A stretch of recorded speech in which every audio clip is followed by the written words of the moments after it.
बिस्मिल्लाहिर्रहमानिर्रहीम। बिस्मिल्लाहिर्रहमानिर्रहीम। आज 2016 का हम सॉल्व करने जा रहे हैं, क्योंकि 2016 में इस बुक में 2016 के जो पेपर्स है वो SMBBMC का भी है, डाउ का भी है, KMDC का भी है। ठीक है, तो एक एक सॉल्व हो रहा है। ठीक है, तो question number 71, which of the following process is reverse of condensation. यानी कंडेंसेशन का हमें वो प्रोसेस बताओ जो कंडेंसेशन का रिवर्स है। ठीक है, तो वो कौन सा है जो कंडेंसेशन का रिवर्स है? That is hydration. ठीक है, हाइड्रेशन एंड हाइड्रोलाइसिस, ये कंडेंसेशन का रिवर्स है। अब कंडेंसेशन और डिहाइड्रेशन सिंथेसिस, ये दोनों इन दोनों के एक ही नाम है, ये दोनों एक ही चीज़ का नाम है। अब कंडेंसेशन का तो आपको पता है ना कि जो हमारे प्रोटीन्स हैं, जो अमाइनो एसिड एक साथ होते हैं और उनसे प्रोटीन बनता है। आपको पता है ना, जब दो अमाइनो एसिड्स हम ज्वाइन करते हैं, अमाइनो एसिड पर इंशाल्लाह मेरी वीडियो आने वाली है, वो ज़रूर देखिएगा। जब हम दो अमाइनो एसिड ज्वाइन होते हैं तो वो किस तरह ज्वाइन होते हैं? Through condensation process. Condensation process का क्या मसला है? ये आपको यानी ये डिहाइड्रेशन कर देता है। जो वाटर का मॉलिक्यूल है ना, वो इससे हम यानी ऐसे होता है कि जो आपके प्रोडक्ट में वाटर का मॉलिक्यूल भी आ जाता है। ठीक है, यानी वाटर का मॉलिक्यूल हम ऐसे करते हैं कि एक अमाइनो एसिड से हाइड्रोजन निकलता है, दूसरे अमाइनो एसिड से हाइड्रोक्सिल निकलता है, तो आपको प्रोडक्ट में वाटर मिल जाता है। यानी उस अमाइनो एसिड से हमने डिहाइड्रेशन कर दी। ठीक है, अब आता है हाइड्रोलाइसिस। Hydrolysis and hydration. अब इसमें क्या होता है कि पहले तो जो है ना हम फॉर एग्जांपल हाइड्रेशन का प्रोसेस ये है कि पहले में आपने प्रोटीन बनाया। ठीक है, कंडेंसेशन में क्या किया हमने? प्रोटीन को बनाया। अब जब हम हाइड्रोलाइसिस करते हैं तो हम प्रोटीन किसी अब ज़रूरी नहीं है प्रोटीन हो, हम किसी मॉलिक्यूल को तोड़ रहे हैं, मैक्रो मॉलिक्यूल को तोड़ रहे हैं। कंडेंसेशन में क्या होता है, जो छोटे छोटे मैक्रो मॉलिक्यूल्स हैं उसको हम ज्वाइन करके मैक्रो मॉलिक्यूल बनाते हैं। हाइड्रोलाइसिस में हम मैक्रो मॉलिक्यूल को तोड़कर माइक्रो मॉलिक्यूल बनाते हैं। तो पहले इसे क्यों हाइड्रोलाइसिस का मतलब तो वाटर का मॉलिक्यूल तोड़ना है। तो पहले हम वाटर के मॉलिक्यूल को तोड़ते हैं। वाटर का मॉलिक्यूल आपका टूटता है, ये H2O है, इसको हमने तोड़ा OH और H+ में, तो ये हो गई हाइड्रोलाइसिस हो गई कि नहीं? वाटर का मॉलिक्यूल टूट गया। अब जो प्रोटीन है इस प्रोटीन को हमने भी तोड़ना है अमाइनो एसिड्स में। ठीक है, तो जब पहले हम क्या करते हैं, वाटर का मॉलिक्यूल लेते हैं, उसको तोड़ते हैं OH और H+ में, और ये OH और H+ प्रोटीन्स में डालते हैं और प्रोटीन आपका टूट जाता है अमाइनो एसिड्स में। ठीक है, ये आपका हाइड्रोलाइसिस और ये आपका हाइड्रेशन प्रोसेस हो गया। ठीक है, और इसी का रिवर्स आप कंडेंसेशन ले लो। उसके बाद आता है question number 72, which of the following phase of bacterial growth death rate is more rapid than multiplication rate. ठीक है, आपसे सवाल पूछा है कि भाई कौन से फेज, आपको ऑप्शन दिया है कि कौन से फेज में, ये वाला क्वेश्चन रिपीटेड है कि कौन से फेज में डेथ रेट जो है वो ज़्यादा हो जाती है, मल्टीप्लिकेशन रेट से ज़्यादा हो जाती है। तो दैट इज डिक्लाइन फेज। ये पहले भी मैं समझा चुकी हूँ ये सारे phases. Question number 73, Which of the following is the correct sequence of missing events in the above given diagram? अब आपको ये आपका ना बुक में पूरी ये डायग्राम दी गई है। ठीक है, यहाँ पे गैमेट फॉर्मेशन के बाद क्या होती है? गैमेट फॉर्मेशन के बाद फर्टिलाइजेशन होती है। पहले गैमेट्स बनते हैं, फिर गैमेट्स की मैटिंग होती है, फिर फर्टिलाइजेशन होता है। फर्टिलाइजेशन इसी को तो बोलते हैं जब स्पर्म और ओवम मिलते हैं। फिर उसके बाद जब स्पर्म और ओवम मिल जाते हैं, फर्टिलाइजेशन हो जाती है, तो फर्टिलाइजेशन के बाद फिर जाइगोट बनता है। जब जाइगोट बन जाता है तो उस जाइगोट की माइटोटिक डिविजन्स, क्या बोल रही हूँ मैं? माइटोटिक डिविजन्स, यानी मल्टीपल माइटोटिक डिविजन्स होती हैं, जिसको हम क्लीवेज बोल रहे हैं। ठीक है, उस क्लीवेज के बाद क्या होता है? गैस्ट्रुलेशन मतलब 3 लेयर्स, एपिडर्मिस, इंडोडर्मिस और इंडोडर्म, एक्टोडर्म और मीजोडर्म, ये 3 लेयर्स बनती है जिसे हम गैस्ट्रुलेशन बोलते हैं। गैस्ट्रुलेशन के बाद ऑर्गेनोजेनेसिस, यानी आपके ऑर्गन्स बन रहे हैं। ठीक है, जेनेसिस मतलब बन रहे, ऑर्गेनो मतलब ऑर्गन्स बन रहे। पहले गैमेट्स बने, फिर वो गैमेट्स ज्वाइन हुए, फ्यूज हुए, जिसे हमने फर्टिलाइजेशन कही। फर्टिलाइजेशन के बाद जाइगोट बना और उस जाइगोट की क्लीवेज यानी मल्टीपल प्रोडक्शन हुई, मल्टीप्लिकेशन हुई, and then gastrulation and then organogenesis. Question number 74, the process of membrane fusion and the movement of materials out of the cell is called, यानी आपसे बोल रहे हैं कि मेम्ब्रेन की फ्यूजन हो रही है और जो मूवमेंट ऑफ मटेरियल है, जो मटेरियल का मूवमेंट है वो क्या है? आउट ऑफ द सेल है, सेल से बाहर जा रहे, तो एक्सोसाइटोसिस हो गई। लेकिन ये बहुत कंफ्यूजिंग होता है, ये एक्सोसाइटोसिस, ये हो गया वो हो गया, ठीक है, ये बहुत कंफ्यूजिंग होता था मेरे लिए, लेकिन अब नहीं है, ठीक है, और आपके लिए भी नहीं होना चाहिए अब। पहली बात, ट्रांसपोर्ट। हमारा सेल मेम्ब्रेन का एक फंक्शन है ट्रांसपोर्ट का। सेल मेम्ब्रेन का फंक्शन क्या है? ट्रांसपोर्ट का। वो ट्रांसपोर्ट सेल मेम्ब्रेन जो ट्रांसपोर्ट कर रहा है 3 तरीके से कर रहा है, passive, active and bulk transport या वेसिकल ट्रांसपोर्ट। क्लियर? हम सेल मेम्ब्रेन कितने तरीके से ट्रांसपोर्ट कर रहा है? 3 तरीके से। अब पैसिव और एक्टिव में क्या फ़र्क है? ये दोनों हम रिलेटिवली पढ़ते हैं क्योंकि ईजी हो जाता है। पैसिव और एक्टिव क्या है? पैसिव में नो एनर्जी यूज़, तो एक्टिव में एनर्जी यूज़ होता है, इसलिए मैंने एक्टिव के जो पॉइंट्स है ना वो यहाँ पे नहीं लिखे, क्योंकि ये जो पॉइंट्स है ना पैसिव के, ये उल्टा कर दो एक्टिव के लिए। अगर पैसिव में एनर्जी यूज़ नहीं हो रही तो एक्टिव में हो रही है। अगर passive high to low concentration जा रहा है तो एक्टिव उसके उलट है, ठीक है, लो कॉन्सेंट्रेशन टू हाई जा रहा है। अगर यहाँ पर सेचुरेशन फॉलो नहीं हो रहा तो यहाँ पे सेचुरेशन फॉलो हो रहा है। अब सेचुरेशन क्या है? ऊपर के 2 पॉइंट्स आपको समझ आ गए होंगे इंशाल्लाह। सेचुरेशन का मतलब ये है कि नो सेचुरेशन फॉलो नहीं होती पैसिव में। सेचुरेशन का मतलब ये है कि फॉर एग्जांपल आपकी अम्मी ने आपको प्लेट में 2 रोटियां दी और आपको कहा कि आपको सिर्फ ये 2 रोटियां खानी है, इसके अलावा आपको तीसरी रोटी नहीं मिलेगी। तो ये क्या हुआ? सेचुरेशन फॉलो हुआ। एक हद है खाने की, आपको आपकी मदर ने बता दिया कि खाने की हद है और वो हद है 2 रोटी, आपको सिर्फ 2 रोटी ही, तो आपको आपकी अम्मी ने 2 रोटियां दी कि भाई ये आपके खाने की हद है, इसके आगे आपको तीसरी रोटी नहीं मिलेगी, ठीक है। तो ये क्या हुआ? सेचुरेशन फॉलो हो गया, जो कि एक्टिव में होता है। अब आपकी अम्मी सिर्फ रोटी बनाती चली जाए और आप खाती चली जाए तो कोई सेचुरेशन फॉलो नहीं हो रहा, यानी कोई भी हद नहीं है रोकने की। तो पैसिव में ऐसा ही होता है, पैसिव में जो प्रोसेस है ना वो रुकता नहीं है, उसकी रुकने की कोई हद नहीं है, there is no saturation follow. लेकिन एक्टिव में ऐसा होता है। एक्टिव में फॉर एग्जांपल आप सोडियम और पोटेशियम के लिए चैनल्स लगे हुए हैं। अब वो चैनल्स ऐसे तो नहीं है कि 1000 चैनल्स लगे हुए हैं, आयंस तो इतने ज़्यादा आते हैं मेम्ब्रेन पर, लेकिन चैनल्स कम लगे हुए हैं। तो जब जितने चैनल्स है, अगर उतने चैनल्स पर, फॉर एग्जांपल मैं आपको ऐसे समझाती हूँ, ये सेल मेम्ब्रेन है, सेल मेम्ब्रेन पर चैनल्स हैं, गेट्स है, ठीक है, वो चैनल्स और गेट्स क्या है? प्रोटीन्स ही हैं। अब इतने सारे सोडियम आयंस आ रहे हैं, ठीक है, इतने ज़्यादा सोडियम आयंस आ रहे हैं, तो एक सोडियम इसके पास चला गया, एक सोडियम इसके पास, एक सोडियम इसके पास, एक सोडियम इसके पास, बस। अब और सोडियम आगे नहीं जाएगा क्योंकि सोडियम के लिए जो चैनल्स थे वो बिल्कुल भर गए हैं। अब उसके आगे अगर सोडियम जाना भी चाहे तो नहीं जा सकता क्योंकि चैनल खाली है ही नहीं। तो ये क्या हुआ? सेचुरेशन फॉलो हो गया, ठीक है, सेचुरेशन फॉलो हो गया। और ये एक्टिव में होता है, और ये एक्टिव में इसलिए होता है क्योंकि एक्टिव में जब चीज़ें अंदर बाहर होती है तो with the help of these trans channels, gates, ठीक है, और voltage gate, ligand gate channels, इनके through with the help of these channels ऊपर आगे नीचे होती है, ठीक है, अंदर और बाहर होती है। लेकिन पैसिव में ऐसा नहीं होता, सेचुरेशन फॉलो नहीं होती, ठीक है। अब आते एग्जाम्पल। पैसिव की एग्जाम्पल है diffusion, osmosis, filtration, bulk flow, और इस बल्क फ्लो के बहुत सारे नाम हैं, बल्क फ्लो, सॉल्वेंट ट्रैक और मास फ्लो, ये एक ही चीज़ है। अब डिफ्यूजन 2 किस्म की है, सिंपल और फैसिलिटेड। सिंपल हो रही है, facilitated with the help of proteins हो रही है। एक्टिव में आप एनर्जी यूज होती है, एक्टिव में इसका उलट ले लो, लो टू हाई ले लो। एक्टिव में सेचुरेशन फॉलो होता है। एक्टिव जो है वो 2 किस्म की है, primary active transport and secondary active transport, ठीक है। अब हम आते हैं बल्क ट्रांसपोर्टर। ये तीसरी ट्रांसपोर्ट है जो आपकी सेल मेम्ब्रेन करती है। इसका दूसरा नाम वेसिकल ट्रांसपोर्ट और वेसिकुलर ट्रांसपोर्ट। इसे वेसिकुलर और वेसिकल ट्रांसपोर्ट क्यों बोल रहे हैं? क्योंकि जो आपका सेल मेम्ब्रेन है ना, ये वेसिकल्स बनाता है, ठीक है। फॉर एग्जांपल अगर कोई चीज़ बाहर निकाल रहा है तो सेल मेम्ब्रेन ऐसे हो जाता है, अगर कोई चीज़ अंदर लेनी है तो अंदर की तरफ मुड़ जाता है, ठीक है।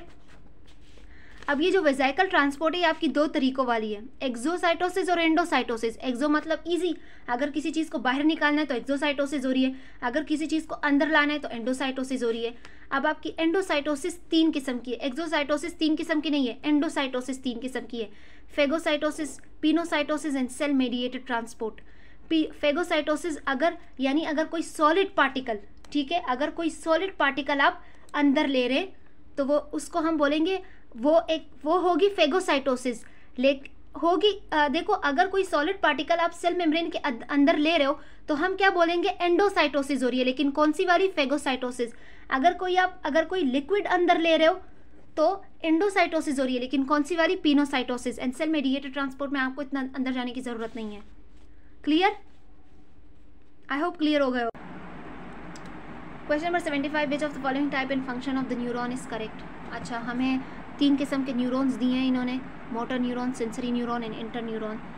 मोटर न्यूरॉन, सेंसरी न्यूरॉन, ये 3 किस्म के न्यूरॉन्स दिए, हमें सही फंक्शन बताना है। ठीक है, आप मोटर देखो, ये आपको अगर ये आपको ये पता है ना तो आपको न्यूरॉन्स, मैंने कभी न्यूरॉन्स के फंक्शन याद नहीं किए क्योंकि मुझे ये जगह पता थी। सेंसरी, उसके बाद आएगा इंटर न्यूरॉन, उसके बाद आएगा मोटर न्यूरॉन। ये वाला तो पाया ही जाता है ब्रेन में, ब्रेन एंड स्पाइनल कॉर्ड, आप जो भी कहो। ठीक है, ये होता ही स्पाइनल कॉर्ड और ब्रेन में। मसला इन दोनों का है। ये वाला जाता है इफेक्टर्स के पास, इफेक्टर्स यानी मसल्स और ग्लैंड्स। ठीक है, ये वाला आपके स्किन में होता है। ठीक है, सेंसरी यानी सेंस करता है। ठीक है, जो जहाँ आपके बॉडी में 6 और 7 सेंसेस है तो वहाँ पर आपके सेंसरी न्यूरॉन होंगे। क्लियर? अब जब भी कोई मसला होता है तो सेंसरी न्यूरॉन क्या करेगा, सेंस मतलब रिसीव करेगा, लेगा, उसे सेंस करेगा, फिर वो यहाँ से जाके इंटर को देगा। इंटर पड़ा है ब्रेन में। अब आप आप खुद सोचो कि आपका हाथ किसी गर्म चीज़ पे लगा, जैसे ही गर्म चीज़ पे लगता है आप डायरेक्ट हटा देते हो, लेकिन आपको पता है आपने कैसे वो हटाया। वो ऐसे आपने हटाया कि आपके हाथ में सेंसरी न्यूरॉन्स थे, रिसेप्टर्स थे, उसने पहले लिया और ब्रेन को दिया। जब ब्रेन को जब ये सिग्नल मिला कि भाई हाँ, मेरा ये जो हाथ है ये गर्म चीज़ पे लगा हुआ है, गर्म चीज़ पे लगा हुआ है, इसका मतलब ये अच्छी चीज़ नहीं है, ये हाथ को जला सकता है, इसको हटाना चाहिए। ब्रेन ने ये सब सोचा, ठीक है, और सोचकर इंटर न्यूरॉन को बताया और इंटर न्यूरॉन ने सिग्नल भेजा मोटर न्यूरॉन को। और मोटर न्यूरॉन कहाँ पर है, मसल्स और ग्लैंड्स में। और आपके हाथ में मसल्स तो है ना, तो मसल्स, ग्लैंड्स या स्किन के पास इंटर न्यूरॉन ने ये मैसेज जो ब्रेन में बन गया ना कि भाई हाथ हटाना है, हाथ जल रहा है, ये ब्रेन में ये मैसेज बना और इसने इंटर न्यूरॉन के थ्रू मोटर न्यूरॉन को भेज दिया। और मोटर न्यूरॉन को क्या मैसेज मिला कि भाई हाथ हटाना है, बस आपने हाथ हटा दिया। अब ये जो मेरी सारी कहानी बताई है ये इतना जल्दी नहीं हो रहा, ये इतना टाइम नहीं लेता, ये बहुत जल्दी हो रहा था, विदिन द सेकेंड्स हो रहा होता है। अभी आप खुद देखना, सेंसरी पर पहले आते हैं। Carry sensory information from the receptor to the other neurons और डायरेक्टली टू द CNS, वही बात हो गई। अब उसके बाद कौन सा आता है, inter neuron. They are found in the central nervous system, वही बात हो गई। Motor neuron, it take commands of control centre यानी ब्रेन और spinal cord, it takes command और कमांड कौन दे रहा है, इंटर न्यूरॉन ही से दे रहा होता है, टू द इफेक्टर, वही बात हो गई। Question number 76, all of the following are the effects of red light on plant except, यानी हमें बताना है कि ये जो रेड लाइट हम प्लांट्स पर डालते हैं ये सारा काम करता है, लेकिन इनमें से एक ऑप्शन है जो वो रेड लाइट नहीं करता, so that is elongation of inter nodes is promoted. ये वाला काम आपका रेड लाइट नहीं करता।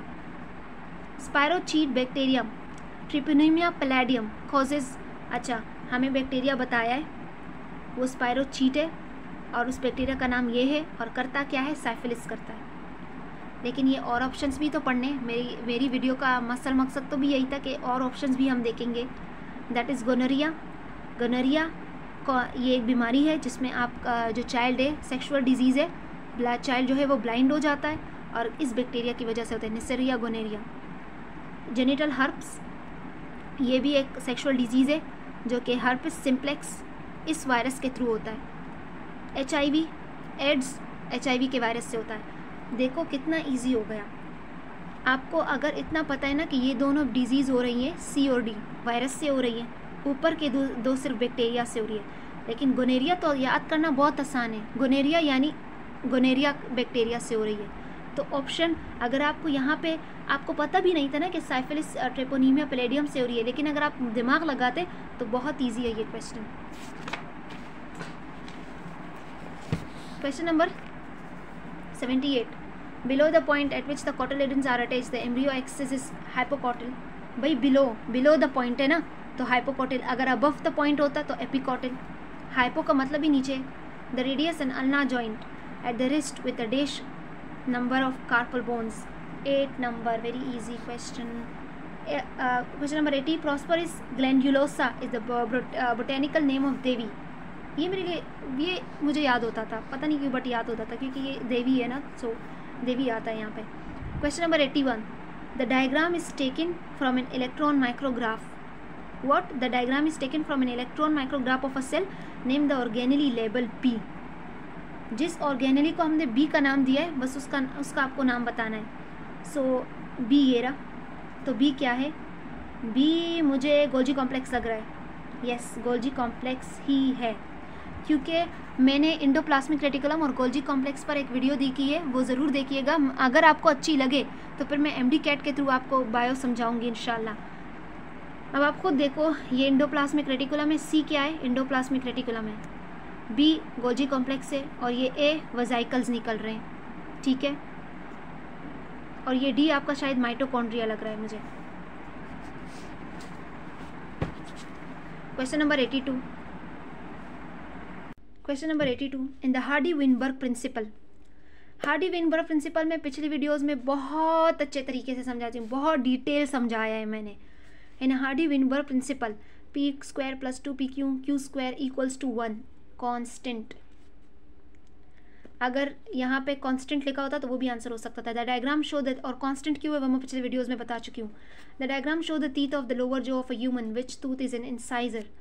तो बी है, ये इंसाइज़र है, बी वाले इंसाइज़र है, ये वाले कैनीज़ है, ये वाले आपको ये वाली भी कैनीज़ ही है, ये वाले आपको प्रीमोलार्स एंड देन मोलार्स. अगर आपको, मैं तो टीथ को एक ही फॉर्मूले से, ये आपकी बुक में, बोर्ड की बुक में लिखा हुआ है और ये मेरे लिए याद करना बहुत ईजी होता था क्योंकि शुरू के में 2 है. ठीक है, इस 2 को छुपा के क्या है? 1 2 3. क्या है? 1 2 3. शुरू में आपने क्या याद करना है? 2, उसके बाद 1 2 3. इसलिए ये बहुत याद करना मेरे लिए इजी होता था. Question number 84. The diagram show a tree trunk with a ring of bark. एक ट्री ट्रंक आपको डायग्राम में दिया है with a ring of bark which includes the phloem removed. अच्छा, the tree will eventually die because the action cuts off supply of. इसमें phloem include है. Diagram दिया है आपको ट्री ट्रंक का. ठीक है, विथ रिंग ऑफ बार्क अब विच इंक्लूड्स द फाइलम. अब हो गया रिमूव्ड. क्या है? एक ट्री ट्रंक है, उसमें से हमने रिंग ऑफ बार्क रिमूव कर दिया है और उस रिंग ऑफ बार्क में क्या मौजूद था? फाइलम भी मौजूद था. यहीं पर ही आपको क्या दे दिया? आपको जो है आइडिया दे दिया. फाइलम कैसे दिया? अब सवाल क्या पूछे? The tree will eventually die because the action cuts off the supply of organic nutrients from the leaf. Xylem और फाइलम में क्या फ़र्क होता है? जाइलम वाटर का जो ट्रांसपोर्ट हो रहा होता है वो थ्रू जाइलम. ठीक है, with the help of xylem. लेकिन जो न्यूट्रिएंट्स का सप्लाई होता है वो फाइलम के थ्रू हो रहता है. तो यहाँ पे देखो उन्होंने लिखा भी है with a ring bark which include phylum. यानी एक ऐसा रिंग बार्क है जिसमें फाइलम इंक्लूड है, लेकिन हमने क्या किया? वो रिंग बार्क हटा दिया. अगर रिंग बार्क हटा दिया तो यानी फाइलम भी हटा दिया. तो आपका कौन सा सप्लाई हटेगा? Organic nutrient from the leaves.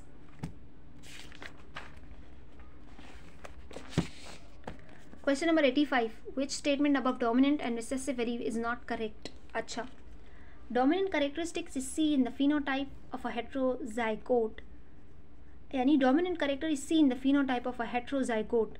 सही है भाई, जो है हमें बताने नॉट करेक्ट. तो ये ए वाला करेक्ट है. जो करेक्ट इसमें नहीं है सारे ऑप्शन पढ़कर, option D, the phenotype of homozygote is always dominant.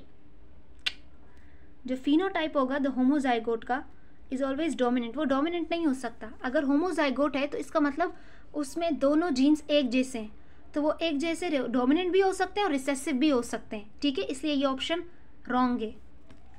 86. what is the correct sequence of the bones in the arm of the mammal from the hand to the shoulder. अब ज़रा ध्यान से, from the hand to the shoulder. अब आपको ये पता होना चाहिए, ये आपका हैंड होता है ना, मेरी डायग्राम्स पर मत जाइएगा, बहुत गंदी डायग्राम्स बनती हैं। हाथ ऐसा है, ये एल्बो जॉइंट, ठीक है, और ये आपका शोल्डर जॉइंट जिसमें क्लेविकल और स्केप्यूला होता है। तो इस जगह को बोलते हैं आर्म, इस जगह को बोलते हैं फोर आर्म, और इसको बोलते हैं हैंड। क्लियर? एल्बो के बाद जो आता है ना रेडियस और अल्ना वाला जगह, उसे बोलते हैं फोर आर्म, उसके बाद हैंड, उससे पहले आर्म, ह्यूमरस, यहाँ पे ह्यूमरस होता है, और शोल्डर जॉइंट में कौन होता है? स्केप्यूला और क्लेविकल। अब आपसे वो पूछ रहे हैं from hand to the shoulder, from shoulder to the hand नहीं, from hand to the shoulder, hand से शोल्डर की तरफ हमें जाना है, ये रहा शोल्डर। तो इस दौरान कौन कौन सी बोन्स आएंगी? हैंड है, शोल्डर की तरफ जाना है, हैंड में रेडियस होगा, ह्यूमेरस होगा, एंड देन स्केप्यूला। जिस तरह इन्होंने ऑप्शन दिए ये गलत है। हैंड में आपके कार्पल मेटाटार्सल्स आते हैं, उसके बाद रेडियस और अल्ना आता है, उसके बाद ह्यूमेरस और उसके बाद स्केप्यूला। लेकिन सही है, शोल्डर में स्केप्यूला आता है, ठीक है, ये ऑप्शन सही है। Question number 87, the table show the characteristics of the blood in the one blood vessels in the body, which blood vessel contain blood with these characteristics. अच्छा, थोड़े आपको एक ट्यूब दिया है, ये क्या है? ये एक ट्यूब है। क्लियर हो गया? इस ट्यूब की कैरेक्टरिस्टिक्स क्या है कि इसमें ऑक्सीजन की कॉन्सेंट्रेशन ज़्यादा है, कार्बन डाइऑक्साइड की कम है, और प्रेशर ज़्यादा है। अब आपको पता है ना which blood vessel contain blood with these characteristics. अब ये सारी ब्लड वेसल्स हैं, हमें बताना है कि इनमें से कौन सी ब्लड वेसल में ये सारी कैरेक्टरिस्टिक्स होंगी।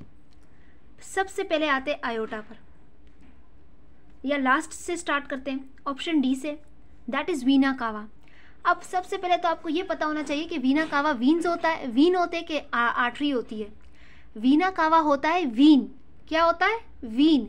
असल में ना हमारी बॉडी में जगह जगह वीन्स और आर्टरीज पड़ी हुई हैं। तो जैसे ही कोई आर्टरी, फॉर एग्जांपल, आप इतना तो आपको पता है ना कि अगर कोई आर्टरी रेडियस बोन पर आ गई तो उसे क्या बोलते हैं? Radial artery. अगर कोई आर्टरी अल्ना बोन के पास से गुजर रही है तो उसे हम क्या बोलेंगे? फॉर एग्जांपल है तो वो आर्टरी, लेकिन अगर वो यहाँ से गुजरेगी तो यहाँ पे कौन सी बोन होती है? रेडियस और अल्ना। तो अगर यहाँ से गुजरेगी तो अल्नर बोन, अल्नर आर्टरी, और अगर यहाँ से गुजरेगी तो रेडियल आर्टरी। क्लियर? इसी तरह वीना कावा होता है वीन, लेकिन जैसे ये हार्ट के पास चला जाता है ना तो ये इससे हम दूसरा नाम दे देते हैं, वीनी। दूसरा नाम क्या देते हैं? वीना कावा। सुपीरियर वीना कावा, सुपीरियर मतलब टुवर्ड्स हेड, यानी जो हेड के ऊपर है, और इंफीरियर वीना कावा जो टुवर्ड्स यानी below the away from the head. ठीक है, तो वीना कावा वीन है। अब हम वीन पर आते हैं, तो आप खुद बताओ वीन्स में कॉन्सेंट्रेशन ज़्यादा होती है ऑक्सीजन की? नहीं, वीन्स में तो डीऑक्सीजनेटेड ब्लड ज़्यादा होता है। तो यहीं पर ही ऑप्शन गलत, वीना कावा तो नहीं है, क्योंकि पहले पॉइंट से ही हमें पता लग गया वीना कावा वीन है और वीन में ऑक्सीजन की कॉन्सेंट्रेशन हाई नहीं होती। अब आते पल्मोनरी वीन पर। अब पल्मोनरी वीन का क्या चक्कर है कि जो वीन्स है ना उन सब में डीऑक्सीजनेटेड ब्लड होता है, लेकिन पल्मोनरी वीन में ऑक्सीजनेटेड ब्लड होता है। समझ आया? सारे वीन्स में डीऑक्सीजनेटेड ब्लड होता है, लेकिन पल्मोनरी वीन में ऑक्सीजनेटेड ब्लड होता है। उलट इसी तरह आर्टरीज का भी होता है, आर्टरी में ऑक्सीजनेटेड ब्लड होता है, लेकिन पल्मोनरी आर्टरी में डीऑक्सीजनेटेड ब्लड होता है। तो यानी जो वीन्स में होता है ना उसके उलट पल्मोनरी में होगा। तो आप खुद बताओ, पल्मोनरी वीन में तो ऑक्सीजन की कॉन्सेंट्रेशन ज़्यादा होगी, अच्छा, कार्बन डाइऑक्साइड की कम होगी ऑब्वियसली, लेकिन प्रेशर कम होगा, क्योंकि पल्मोनरी वीन अगर पल्मोनरी है लेकिन वीन तो है ना, और वीन की दूसरी कैरेक्टरिस्टिक्स क्या होती है? प्रेशर लो होता है। आपको वीन्स की कैरेक्टरिस्टिक्स पता होनी चाहिए, ये कॉमन है। एक क्या कैरेक्टरिस्टिक्स है? इसमें डीऑक्सीजनेटेड ब्लड होता है, और दूसरी क्या कैरेक्टरिस्टिक्स है? इसमें प्रेशर जो है वो कम होता है, ठीक है, लो होता है। ये दो कैरेक्टरिस्टिक्स आपको वीन्स की पता होनी चाहिए। तो पल्मोनरी वीन हो सकता था क्योंकि पल्मोनरी वीन में ऑक्सीजनेटेड ब्लड होता है, लेकिन प्रेशर कम होता है, तो ये पल्मोनरी वीन भी क्रॉस। अब आते पल्मोनरी आर्टरी पर। अब मैंने आपको पहले ही बता दिया आर्टरीज में होता है ऑक्सीजनेटेड ब्लड, लेकिन पल्मोनरी आर्टरी में क्या होगा, डीऑक्सीजनेटेड ब्लड। अगर पल्मोनरी आर्टरी में डीऑक्सीजनेटेड ब्लड होता है तो कहाँ से ऑक्सीजन की कॉन्सेंट्रेशन ज़्यादा होगी, तो ये ऑप्शन भी गलत बचा। एक ही आंसर भी आयोटा ही है, लेकिन आयोटा क्यों है, आयोटा आपको पता है ना, आयोटा हार्ट की तरफ जाती है। आयोटा एक आर्टरी है, क्या है, एक आर्टरी है, लेकिन जैसे ही ये आर्टरी हार्ट की तरफ जाती है इसका नाम हम क्या रख देते हैं, आयोटा, ठीक है। और अगर ये आर्टरी है तो ऑब्वियसली इसमें कॉन्सेंट्रेशन ज़्यादा होगी ऑक्सीजन की, अगर ये आर्टरी है तो ऑब्वियसली इसमें कार्बन डाइऑक्साइड की कॉन्सेंट्रेशन कम होगी, और अगर ये आर्टरी है तो ऑब्वियसली इसका प्रेशर ज़्यादा होता है, क्योंकि आर्टरीज के दो कैरेक्टरिस्टिक्स है, आर्टरीज में ऑक्सीजनेटेड ब्लड होता है और आर्टरीज में प्रेशर ज़्यादा होता है। Question number 88, the following reaction occurs in the human gastrointestinal tract. ये एक रिएक्शन हुआ गैस्ट्रोइंटेस्टाइनल ट्रैक्ट में। गैस्ट्रोइंटेस्टाइनल यानी आपका डाइजेस्टिव सिस्टम की बात कर रहे हैं। स्टार्च जो है वो प्रोडक्ट और कैटलिस्ट आपको बताना है, तो कैटलिस्ट एमाइलेज और प्रोडक्ट माल्टोज। इसको मैं पिछली वीडियोस में बहुत अच्छे तरीके से डिफाइन कर चुकी हूँ। इन सर्कल द मिसमैच, हमें मिसमैच इन सर्कल करना है, तो मिसमैच ये है yellow fever. Yellow fever bacteria से नहीं होता, येलो फीवर होता है अरबो वायरस से। Where do the light dependent reaction of photosynthesis occur. Light dependent reaction of photosynthesis का कहाँ पर होता है, ये होता है लाइट डिपेंडेंट रिएक्शन। फोटोसिंथेसिस दो किस्म का होता है ना, एक लाइट इंडिपेंडेंट, एक लाइट डिपेंडेंट। लाइट डिपेंडेंट आपका थाइलाकोइड मेम्ब्रेन में होता है, और अगर आपको थाइलाकोइड मेम्ब्रेन का नहीं पता तो पिछली वीडियोस आप मेरी देख लीजिएगा जो मैंने सॉल्व किए, उसमें मैंने क्लोरोप्लास्ट को ऐसा समझाया है कि आपको रट जाएगा। Question number 91, which of the following nutrients is incorrectly pair with its function in a cell wall. यानी हमें बताना है कि भाई कौन सी न्यूट्रिएंट के साथ ये वाला ऑप्शन करेक्ट नहीं है, तो that is potassium. Potassium formation of cell wall नहीं करता। The diploid human chromosome set has 22 pair of autosomes and 1 pair of sex chromosome. अच्छा, ये वाला ऑप्शन क्यों नहीं हो सकता, ये भी तो सही है भाई, 22 pair of autosomes and XY chromosome, लेकिन हम ये दो ऑप्शन इसलिए नहीं हो सकते क्योंकि हमें तो नहीं पता होता ना कि XX भी आ सकता है और XY भी आ सकता है, तो ये वाला प्रॉपर है। सेक्स क्रोमोसोम कुछ भी हो सकते हैं। An RH negative women is married to an RH positive women man. यहाँ पे थोड़ा समझने की ज़रूरत है। RH नेगेटिव वुमेन, उसने शादी की RH पॉजिटिव मैन से, whose father was also RH negative. ये उस आदमी की बात हो रही है। अच्छा, मदर की वुमेन की नहीं हो रही, वुमेन की बता दिया। वुमेन का इन्होंने एक ही कैरेक्टरिस्टिक बताया कि वो वुमेन जो है वो RH नेगेटिव है। उसने शादी की RH पॉजिटिव के साथ, लेकिन उस RH पॉजिटिव का जो फादर था ना वो भी RH नेगेटिव था। इस आदमी के बाप की बात हो रही है कि वो भी RH नेगेटिव था। What are the chances that their child will be affected. इनका क्या चांसेस है, 50% चांसेस है। 50% इसलिए है क्योंकि जो RH पॉजिटिव है ना वो डोमिनेंट होता है, तो इसकी ये डोमिनेंसी भी दिखा सकता है। लेकिन एक तरफ बात ये भी है कि इसका फादर भी नेगेटिव था और अब इसकी बीवी भी नेगेटिव है, तो 50% चांस यहाँ भी बन रहा है। Which part of the brain regulates body temperature, hypothalamus. Very very easy. Question number 95, atherosclerosis is a disease of. Atherosclerosis आपको पता होना चाहिए, ये आर्टेरियल वॉल्स में होता है, यानी आर्टरीज में होता है। इसमें क्या होता है, इसमें आपका फैट, कोलेस्ट्रॉल, आप फैट का हो या आप कोलेस्ट्रॉल का हो, एक ही बात है।